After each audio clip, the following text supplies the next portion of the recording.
Hello everyone, Bobby here, and welcome back to Cassiopeia. In the last episode, we finished off this resource chart. We did everything we needed to do, so we can get rid of that one. Isn't that lovely? Today, as I've been talking about for a couple of episodes now, I have promised that we will build the gold farm, and that is exactly what is on the agenda. So in the last episode, this lava lake right here is where we determined was going to be the best spot for the gold farm.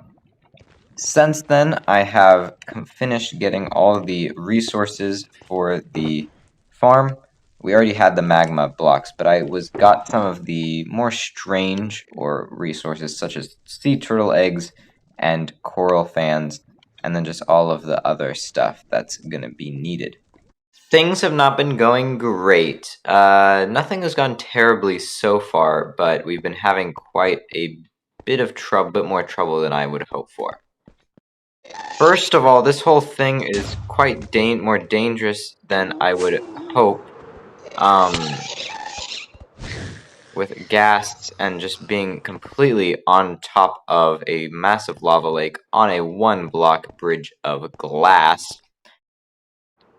But the next step is to start building the spawning platforms. There's going to be two, one here and one there, that I've gone over, those should not be too difficult as long as we don't get a bunch of gas spawning while I'm building that. But I guess there's no way to really stop that from happening, so it's just going to be difficult no matter what. How lovely is that? So it's definitely about as dangerous as I expected. But I'm doing okay. The ghasts are pretty easy to deal with. I don't take too much damage from them just because I have good enough armor. And I'm usually able to kill them before they cause too much damage, and I'm able to refill that pretty quickly. I think I've figured out a pretty solid method for continuing for now. And without too much more trouble, all 6 levels of this thing are completely finished. And it's really reassuring to see zombie pigmen already spawning here and falling down into the trident killer. I haven't placed the eggs, the turtle eggs yet, so all of them dropping down there is just kind of random. So now all I have left to do is just connect this trident killer up to the AFK spot up there, and we can test this thing for the very first time. Oh my goodness, that was so much work. I'm so glad that I'm done. I had to make a storage system at the bottom so that when we turned it on, there was places for the gold to go. And I also had to make a sorter so that the gold swords would not go in the chest, because that would just fill up the chest right away. And building under that farm is dangerous and tricky because it's all over lava and I just can't even anymore. So we're just going to turn it on and really hope that it works, because I do not have the energy to build what the heck is going on? Oh my goodness. If this thing doesn't work, we're leaving forever. Alright, so you can hear the trident killer working. The gold swords are getting dispensed out of this, and all the gold nuggets... Oh, there is a gold sword in there, so that's not good. But all the gold nuggets are going in there. So this thing is working. That's wonderful. Oh my goodness, I can't even... We're going to AFK, and then we're never coming back here again. That's not true. We're coming back here only to AFK. We are never... If this thing breaks, I'm just not going to fix it.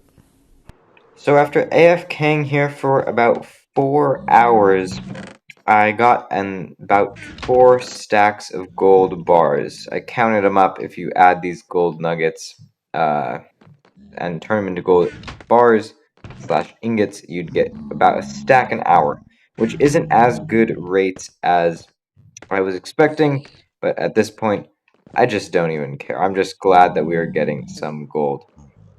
The whole reason for building this gold farm, though, was so that we could turn that gold into trading material for piglins. And so I've set up this area here for 5 different piglins to go. And oh, hello, dudes.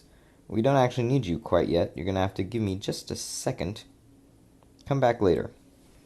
But then with a staircase to the basement, there'll be a little storage system for all the stuff. And if you kept going down that staircase, it'll take you to a pathway that'll bring you to the gold farm storage, just so all of that stuff is nice and easy to access in one central location.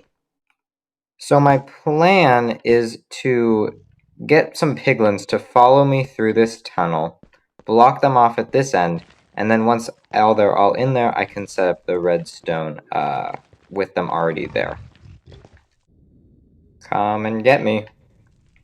Do you have terrible pathfinding abilities? Come here. What the heck is up with this dude? What the heck? Why are you running away from me?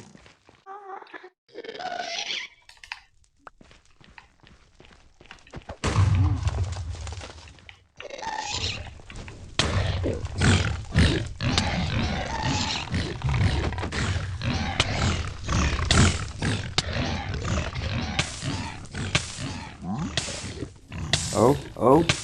Okay, we got him in. Was not in the way I expected to, but I'm gonna take it. So I got all of these dudes locked up and everything after only a few deaths. It's pretty dangerous with all the monsters in the nether. You got the big pigs, you got the pigs that I captured, you got these dudes. I don't know any of their names. I believe the process for setting a constant resupply of gold for one of these dudes is not very difficult. Basically what we want to happen is every time he drops an item and it goes into that hopper, it needs to automatically send a signal to this dispenser up here. So the dispensers get triggered when the piglin drops the item. Now the problem with that is, to get it started, the piglin would have to drop an item. Now, there's no way to get gold to him if he doesn't drop an item, which means we have to create just another button redstone line down here that'll start the contraption initially. And that makes this thing ready for a tester go. Easy access to go grab some gold, putting all of that gold into the input chest. Then we can send... The minecart didn't move. Now we send off the minecart. That's why we have tester goes. Ugh.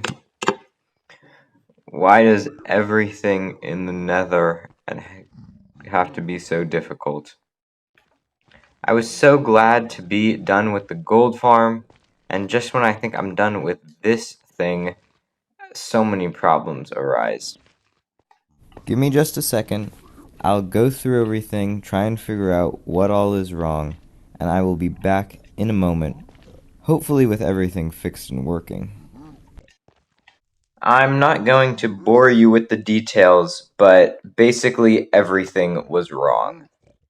Now, however, all you have to do is flip this switch, everybody gets a piece of gold, and when they're done with it, they put it away and drop out another item. Like that.